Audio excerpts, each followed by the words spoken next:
একটা অদ্ভুত ইনসিডেন্ট তুই আমাকে বল, মানে যেটা তুই ভাবছিস যে এটাকে কি করে ট্যাকেল করবো। পুজোর সময় আমাদের ওখানে একটা জায়গা ছিল, একটা ফেরিঘাট টাইপের ছিল। অষ্টমীতে হঠাৎ করে রাত্রিবেলা কল আসছে, স্যার দাঙ্গা লেগেছে, হিন্দু মুসলিম দুটো ইয়েতে দাঙ্গা লেগেছে। তো আমরা খুব মানে ওয়ারিড। আমি বললাম, আমি সাথে সাথে ফোন করলাম আমাদের এসডিও সাহেবকে বা ইয়েকে, যে স্যার আমি কি এক্ষুনি তাহলে চলে যাবো স্পটে? বললেন তুমি এখন যেও না, পুলিশকে আগে ইয়ে করে পাঠাও, দেখো কী অবস্থা। কারণ আমি গিয়ে ওখানে যদি এবার আমি অবরুদ্ধ হয়ে যাই বা কিছু হয়ে যায়, তখন তো এটা অন্যদিকে চলে হ্যাঁ যায়। এক্স্যাক্টলি। ঠিক আছে, প্যাসিফাই করার পরের দিন ভোরবেলা আমি গেলাম, 4টের সময় বোঝানো হলো। আলটিমেটলি দেখা গেল দাঙ্গাটা তৈরি করা, ফেরিঘাটের দখল নিয়ে দুজনের মধ্যে ঝামেলা।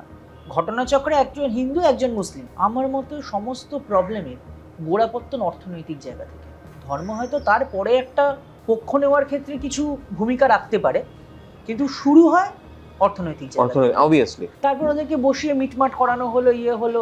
মানে at the end of the day is like এই বসো দাঙ্গা লেগেছে থেকে বসো আমরা কথা বলছি। হ্যাঁ, আর সবাই ভাই রিজলভ করতে চায়, এটা হ্যাঁ। আমি দেখেছি। মানে কিছু স্পেসিফিক বদমাইশ ছাড়া সবাই ইস্যু রিজলভ করতে চায়। যারা ইস্যু বাঁচিয়ে রাখতে চায় তারা নিজেদের স্বার্থে বাঁচিয়ে রাখতে চায়।